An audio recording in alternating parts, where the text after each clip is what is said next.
Hello everyone. तो कैसे हैं आप सभी। आज की इस वीडियो में हम जानेंगे 384 से लेकर के 386 तक। हमने अपनी लास्ट वीडियो में 383 तक डिस्कस कर लिया था। अगर आपने वह वीडियो नहीं देखी है तो आप हमारी प्लेलिस्ट में जा करके वह वीडियो देख सकते हैं। और अगर आपको कोई भी डाउट हो तो आप मुझे टेलीग्राम चैनल पर ज्वाइन करके मुझसे कमेंट करके पूछ सकते हैं अगर कोई भी डाउट हो तो। और स्टार्ट करने से पहले आप अपने पास सीआरपीसी का बेरक ले लीजिए, जिसमें आप मेरे साथ सेक्शन वाइज रीड करेंगे और आपके बेसिक बेरक लैंग्वेज पर भी कमांड बनेगी और आप उसके कॉन्सेप्ट को समझ सकते हैं। लेकिन आपको पहले सीआरपीसी का बेरक साथ में लेना होगा और मेरे साथ सेक्शन वाइज रीड करना होगा। तो चलिए स्टार्ट करते हैं। सेक्शन 384 किस बारे में बात करता है? समरीली डिसमिसल ऑफ अपील, मतलब कि डिसमिस की जा रही है इसमें अपील, जो कि 384 है। 384 सिंपली बात करता है कि इसमें अपील को डिसमिस किया जा रहा है समरीली। ठीक है, जो इसका फर्स्ट क्लोज है, if upon examining the petition of appeal and copy of the judgement received under section 382 और section 383 the appellate court consider that there is no sufficient ground for interfering, it may dismiss the appeal or summarily। जो first close simply बताना चाह रहे हैं कि इसमें अगर examine किया जा रहा है कोई पिटिशन कोई अपील डाली जा रही है और and copy of the judgement received, और जो जजमेंट की कॉपी है, जजमेंट की कॉपी उसको रिसीव किया जा रहा है अंडर सेक्शन 382 और सेक्शन 383 जो हमने अपनी लास्ट वीडियो में डिस्कस किया था, इसके अंडर ठीक है अपील डाली जा रही है तो उसमें जो अपीलेट कोर्ट है अगर उसको ये कंसीडर होता है कि जो वो अपील डाली जा रही है उसमें कोई सफिशिएंट ग्राउंड नहीं है कि उसमें इंटरफेयर किया जाए, ठीक है, और उस अपील को वो समरीली डिसमिस कर सकता है क्योंकि उसमें कोई सफिशिएंट ग्राउंड नहीं है इसी के बेस पर। और इसमें आगे प्रोवाइजो बताता है ए बी सी, इसमें 3 प्रोवाइजो हैं। जो ए बताता है no appeal presented under section 382 shall be dismissed unless the appellate or his pleader has had a reasonable opportunity of being heard in support of the same। जो ए proviso है वो simply ये बात करता है कि जो सेक्शन 382 के अकॉर्डिंग जो अपील प्रेजेंट की जा रही है, ठीक है, उसमें अपील नहीं कर सकते, मतलब कि उसमें अपील को डिसमिस नहीं किया जाएगा। कब नहीं किया जाएगा? जब तक अपीलेट जो अपील डाल रहा है और उसका जो प्लीडर है, उसका जो वकील है, उसको रीजनेबली अपॉर्चुनिटी दी जाएगी, उसको सुना जाएगा इन सपोर्ट ऑफ द सेम, ठीक है, उसको सपोर्ट किया जाएगा, उसको रीजनेबली अपॉर्चुनिटी दी जाएगी, उसको सुना जाए, उसके बाद उसको डिसमिस किया जाएगा, ठीक है, जो वो अपील प्रेजेंट कर रहे हैं अंडर सेक्शन 382 के अकॉर्डिंग। और जो बी इसका प्रोवाइजो बताता है no appeal presented under section 383, appeal present नहीं की जाएगी अंडर सेक्शन 383 के अकॉर्डिंग, ठीक है, उसको शैल बी डिसमिस्ड एक्सेप्ट, उसको डिसमिस किया जा सकता है, लेकिन इसमें एक्सेप्शन बताई गई है, except after giving the appellate a reasonable opportunity being heard in support of the same. तो उसमें अपीलेट को जो अपील डाल रहे हैं उसको रीजनेबली अपॉर्चुनिटी दी जाएगी, उसको सुना जाएगा। लेकिन इसमें अनलेस आगे बताता है unless the appellate court consider that the appeal is frivolous और that the production of the accused in custody before the court would involve such inconvenience as would be disproportionate in the circumstances of the case। जो वो appeal produce की जा रही है of the accused जो custody में है before the court, तो वो इन्वॉल्व किया जाएगा inconvenience as would be disproportionate in the circumstances of the case, जो कि सर्कमस्टांसेस है केस के, उसके बेस पर उसको फ्रीवोलस माना जा रहा है, ठीक है। और जो प्रोड्यूस की जा रही है अपील ऑफ द अक्यूज्ड जो कस्टडी में है वो उसको इन्वॉल्व किया जाएगा एज ए इनकन्वीनियंस, ठीक है, उसको डिसप्रोपोर्शनेट किया जाएगा in the circumstances of the case.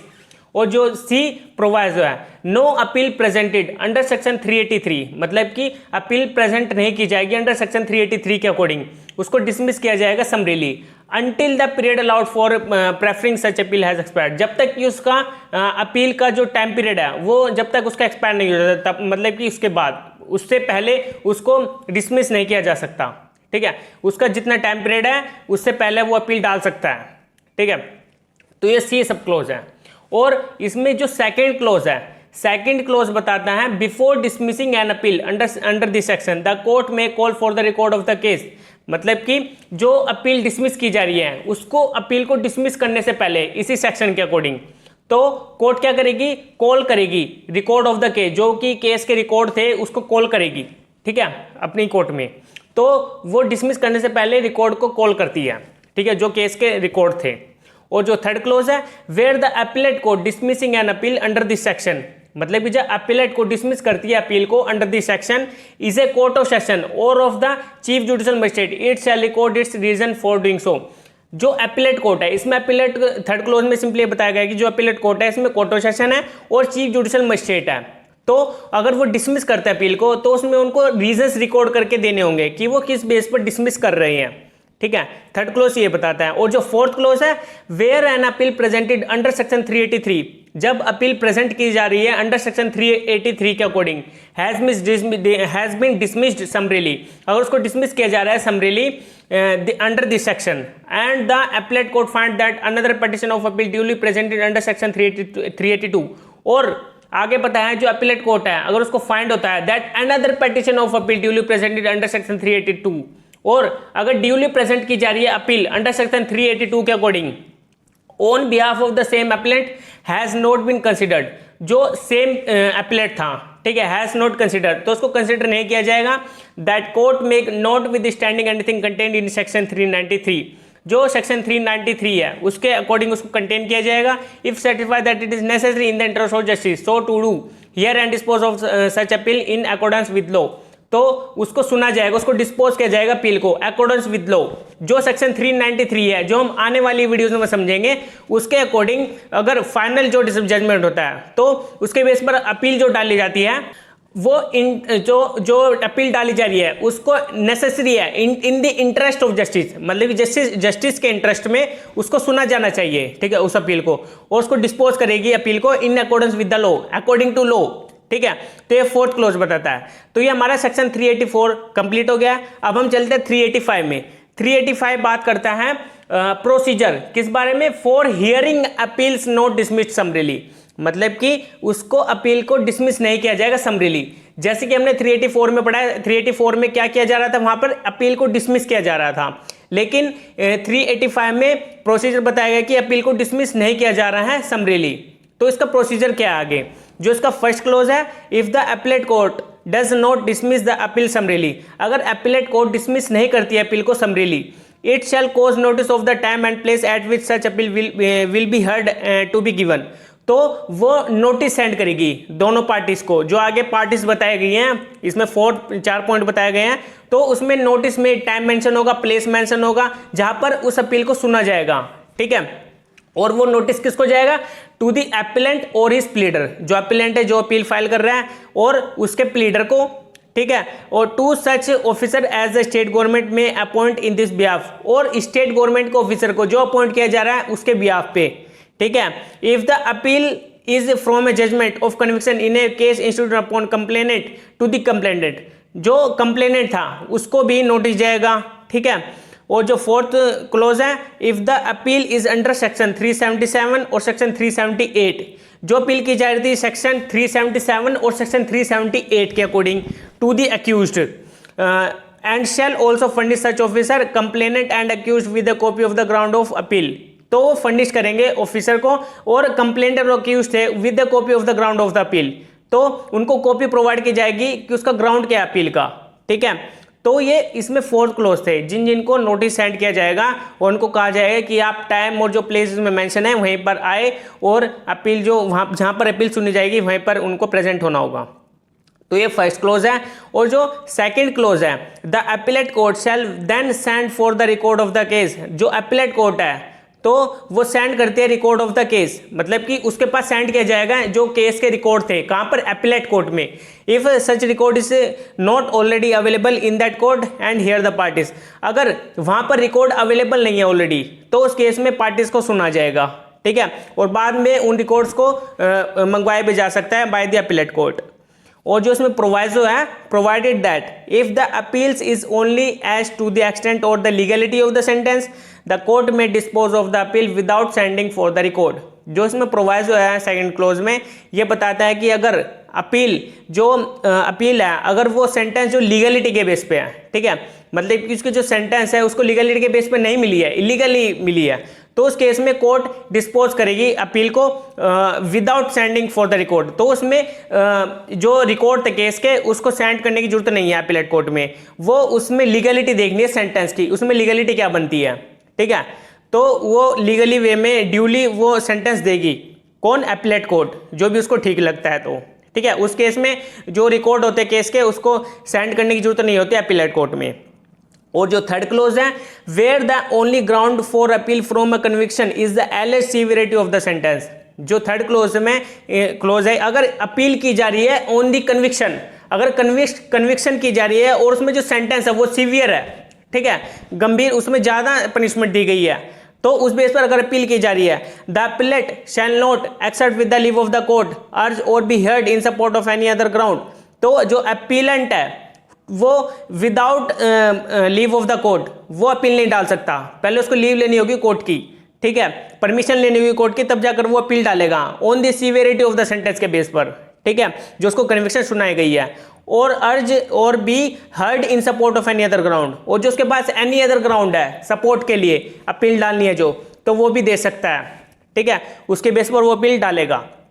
तो ये 385 था जिसमें प्रोसीजर बताया गया कि अपील डिसमिस नहीं की जाएगी समरीली, इसमें अपील को देखा जाएगा, उसको प्रोसीजर बताया गया कि उसमें अपील को सुना जाएगा, हियरिंग होगी उसमें, ठीक है। और जो 386 है, 386 बताता है कि अपीलेट कोर्ट है जहां पर अपील की जा रही है उसकी पावर्स क्या है, ठीक है, इसमें पावर्स प्रेस्क्राइब की गई है। और इसमें आगे बताया गया है कि after perusing such record and hearing the appellant or his pleader, मतलब कि जो रिकॉर्ड है और जो हियरिंग है अपीलेंट की और इस प्लीडर, ठीक है, उसको सुनेगी। इफ ही अपीयर्स, अगर जो अपीलेट कोर्ट है उसको अपीयर होता है, और public prosecutor if he appears, अगर और जो पब्लिक प्रोसिक्यूटर है अगर उसको ये अपीयर होता है, and in case of an appeal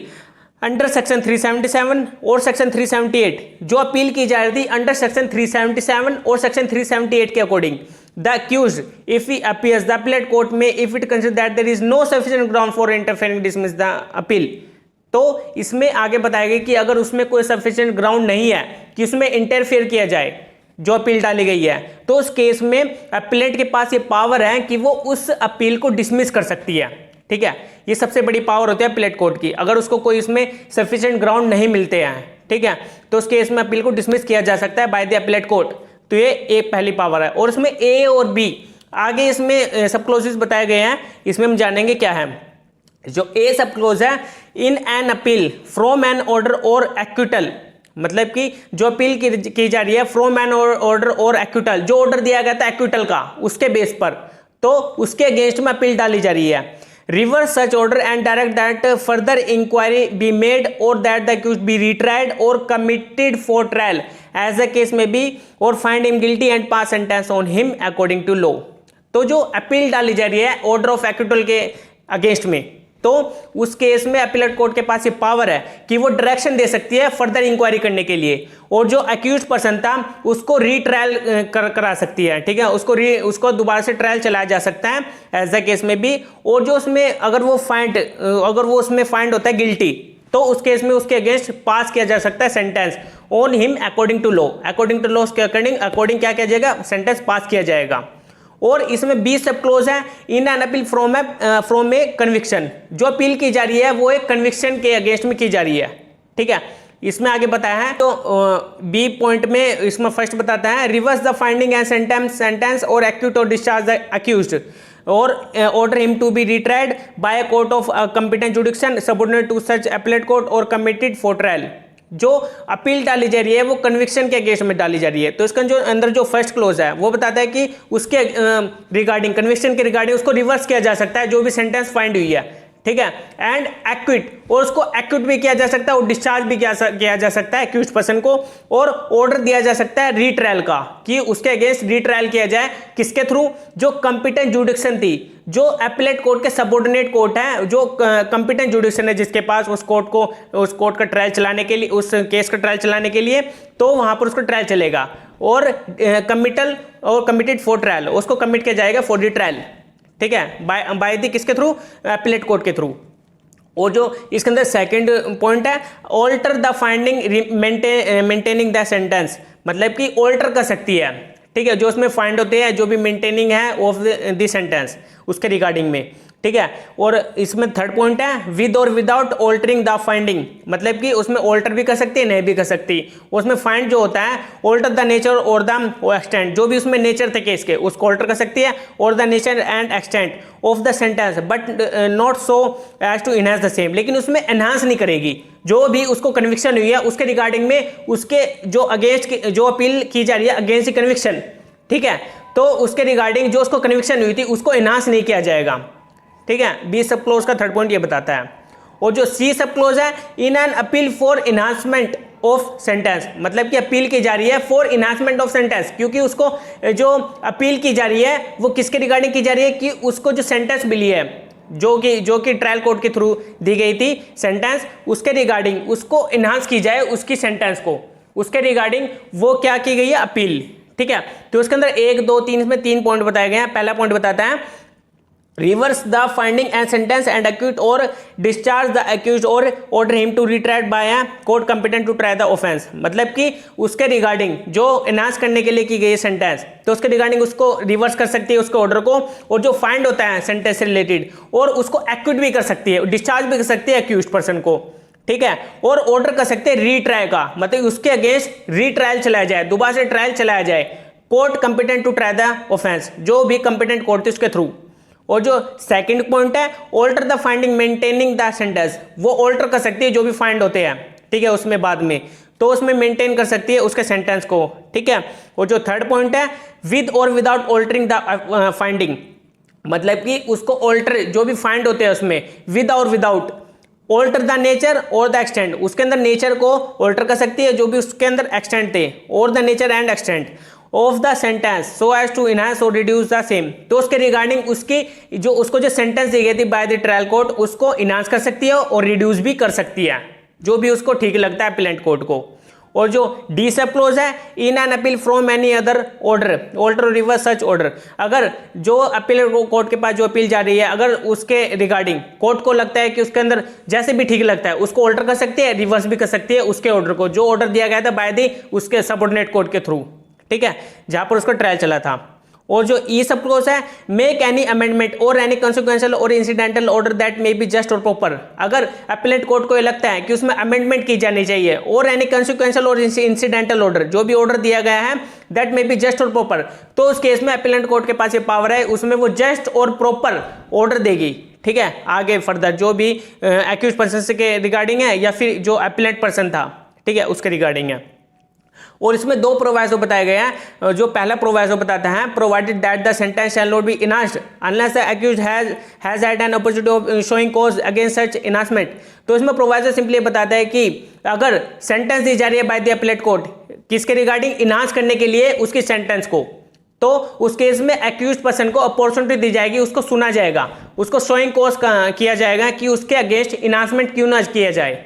ठीक है। और जो सेकंड प्रोवाइजो है provided further that the appellate court shall not inflict greater punishment for the offence which in its opinion the accused has committed than might have been inflicted for that offense by the court passing the order or sentence under appeal। जो second proviso है, second proviso ये simply बात करता है कि जो appellate court है वो इन्फ्लिक्ट नहीं करेगा ग्रेटर पनिशमेंट, मतलब कि उसके अंदर ग्रेट ज्यादा पनिशमेंट नहीं देगा for the offence which in its opinion accuse has committed, अगर कोर्ट को ये लगता है कि उसके ओपिनियन में जो अक्यूज्ड है जो कमिट किया गया था offence then might have been inflicted और that offence by the court passing the order और सेंटेंस अंडर अपील, मतलब कि प्रोवाइजो ये बताने की कोशिश कर रहा है जो सेंटेंस सुनाई गई थी बाय दी किसके through, by the trial court, जहां पर कोर्ट की ट्रायल चल रही थी स्टार्टिंग में, ठीक है,